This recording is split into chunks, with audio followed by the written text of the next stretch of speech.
شنو كنعيطوا على شخص ما كيحملش الزواج؟ مرحبا بكم في سلسلة شنو كنعيطوا على، معلومات خفيفة وبطريقة طريفة. واش عمر شي واحد قال لك أنا الزواج؟ لا لا لا، خليوه بعيد عليا. واش كنتي عارف باللي فعلا كاين اسم علمي للشخص اللي كيخاف من الزواج؟ ماشي غير تفلية ولا هروب من الطاعة.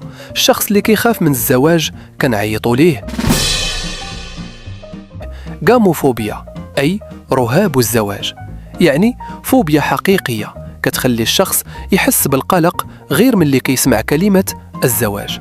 أما العلاج ديالها خاصو غير حاجة وحدة: يحضر بزاف ديال العراسات. شوية بشوية يمكن يولي كيعجبو الجو ويبدل رايو.